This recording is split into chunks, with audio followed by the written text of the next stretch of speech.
Guitar solo shirt on, check. Welcome to Shelf Centered. This is Bryce, and thank you so much for stopping by. I wanted to do some more top shelf news. This has become really one of my favorite things to do each week, talk about what is going on in the fantasy and science fiction world, whether it is books, media, you name it, and maybe even throw in a channel update, which I do have a brief one today. So let's just jump right into it as we do. I think the first kind of major bit of news that everybody's been talking about is Patrick Rothfuss. He is not delivered on his promise to have a chapter released of The Doors of Stone. That was a goal, a milestone that was reached that it was an incentive for his fans and I guess whoever wanted to donate to his charity to reach this milestone, and then he would release the Doors of Stone chapter. And I remember distinctly that his post was like, I may regret doing this kind of a post. And of course he hasn't delivered on the chapter. Now, first of all, there's no foul play. There's no foul play, right? That anyone's really concerned about. It's going to charity. The money's going to charity. It's all good. It's not like Rothfuss is taking this money. Nobody's alleging that, so that's good. The only problem is just not delivering the one thing fans have been waiting for like 10 plus years now, is it? Anyway, and the thing that fans have continually complained about, and then hence why I made my video that went viral for me. If Patrick Rothfuss fans or Brandon Sanderson fans video that short kind of parody video that I made up. So anyway, you can check it out here. But I'll be honest, I just, especially as a lawyer, I remember reading it. He gave himself a lot of outs, and it was a lot of like, well, if we can secure the talent to do the audio, because it's going to just be a reading. I think it was like kind of almost initially like Patrick Rothfuss reading of it, as authors do, especially on tours. They'll do a reading of a chapter of a new book or something like that. Because with authors, it's always the next thing. Everybody's already read the thing that's currently out. You read that in like 5 seconds. Compared to how much the author actually worked on it. But when it comes down to it, I saw from the beginning, I'll be honest, I've lost hope in a lot of these authors, and again, they can take their time. I just don't need to waste any energy myself on it, and I don't know why people do, to be honest. But as far as Rothfuss, he kind of made this statement, but also gave himself a bunch of outs as to like, as long as we can secure this, this, and this, and I had a feeling we'd be here, right? He can't, he's been working on this, and as I understand it, he's literally completed the book upwards of 40 times, many times. It's depending on the video that you watch, and he just can't. He's such a perfectionist that it just hasn't been, I guess, perfect yet. But anyway, this is one of those that of course there were going to be excuses. I don't know why anyone's surprised, to be honest. Even if it was a stretch goal for his charity, it's his baby, and it's the final baby in this first series that he claims to want to write more in. But it's like, almost like you just, maybe you won't stick the landing, but you kind of got to go for it at some point, and then we can have more. And we want all of the stuff in this world, and and just having 2+ books, 2 and a novella, it's kind of rough. Which is why, again, I've only read the first book. I loved it, The Name of the Wind. Thought it was excellent. Recommended it to my wife, who doesn't even read fantasy, and she liked it. I recommended it to multiple people until I was like, wait, I'm not a sadist. So I stopped recommending it because it just seems wrong. It's just unfair. I don't want to get their hopes up. In Game of Thrones, you don't have the problem anymore because everybody's already reading it anyway, to some degree, or read it. Some new book news. Origins of the Wheel of Time is getting this beautiful book cover, and with the sweet painted edges and all this from the broken binding, which is just a wonderful store to get beautiful books from.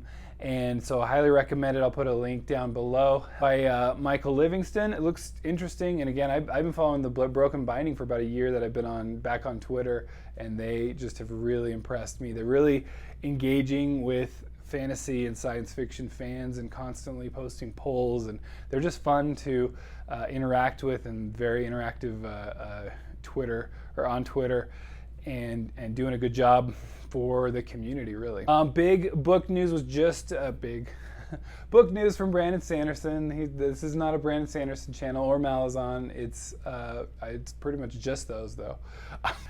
Dawn Shard is getting a release date for the audiobook, and that is August 16th, 2022. So that's literally, what is that, next week? So it's Michael Kramer, Kate Redding, as usual for the Stormlight archive. I've listened to a lot of what they've done over the years, both in Wheel of Time and then other endeavors, mostly Kate Redding. I think she's one of the best. I think they, as a team, they're amazing.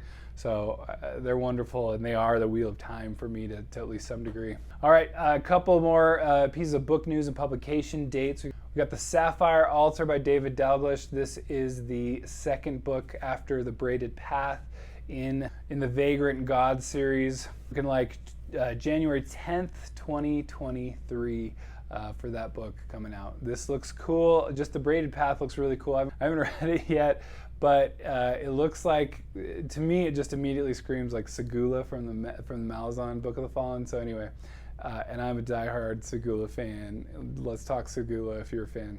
All right, Wrathbringer by Christopher Brenning. This is book 2 in the Hellborn King saga. We're talking September 5th, 2022 release date. So just literally around the corner, beginning of next month. So this is great news. I really enjoyed the Hellborn King. I need to do my review about it. I keep promising it, and then I have not found the time. Work has just been insane lately, not to mention life. Untethered Sky by Fonda Lee also has a release date. It says April 2023.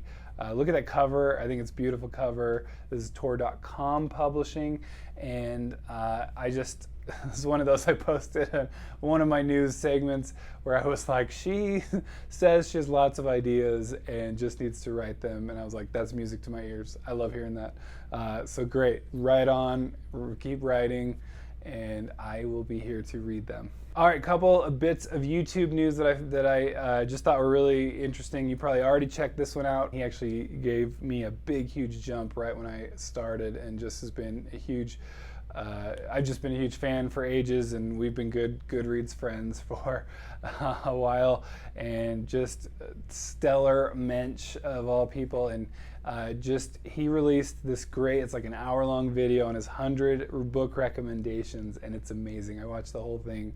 It's brilliant, and it keeps it going. Like, it's not boring for a second. It just, he I don't know how he did it. I don't know how he had the stamina to do it all. But I am like, hats off to Patrick. Just amazing stuff there. I love what he's doing. I even took the time to write each one down, thinking maybe someday I could do it. But man, the more I kept writing, the more I was like, this is a big ask here. So anyway, but awesome. Loved it. It was really fun. Lots of good recommendations for like everything that you've never thought of too, as well as the things you may have thought of. So just excellent, great video, really awesome, and a great interlude. You got a nice little puppy interlude. So and then other YouTube news, Mark Lawrence has started a YouTube channel. He's like, I don't like audio and I don't like video, but you know what? I've got a trilogy coming out next year and I got to get on this. So I love it. Mark Lawrence, I feel like he might have been that way for like Twitter, and now he's like, just, and maybe even his blog. I'm making this up completely, but he reluctantly does things and then does them well, and it's really, really frustrating for us, like less talented people here. All right. So, but Mark Lawrence, I loved his Broken Empire series. I've also read one book in the Red Queen's War. Just an author that I'm constantly following. He's an immediate buy for me. Is it an immediate read? It's somewhere in the TBR, that's for sure. All right, final real bit of news that's not channel updates, there is the Dragon Con Awards. I just recommend checking out. I'll shoot a link. I'll put a link down in the description below. Just some really good books and authors that you know and love, and you're going to enjoy this list. I know you will. You've heard the books, and who doesn't like more taglines to slap on your books or your blogs or your websites or whatever. All right, finally in channel updates, instead of a video for next Tuesday, like a planned normal video, I was planning on doing finally a 1,000 subscriber. I know we're beyond that now, but a 1,000 subscriber Q&A, like an Ask Me Anything type thing. Just wanted to do a live stream, just a big thank you. And so feel free to join me Tuesday evening. We're talking 8 p.m. Eastern, 5 p.m. Pacific. And so, yeah, I just thought that would be really fun, do a big live stream. Maybe I'll even get a thumb tag ready or a thumbnail ready beforehand. But anyway, just a fun time to just chat, shoot the breeze, talk our favorite things, and enjoy some YouTube time together, as I love doing this. It's been really fun. Thank you so much for your time today, and I wish you all the best and the happiest of reading time for you, especially going into this weekend. Hopefully you have lots of good reading time, and I will catch you later. Don't forget to like and subscribe. It really helps out the channel. Thank you so much, and we'll catch you later. Bye.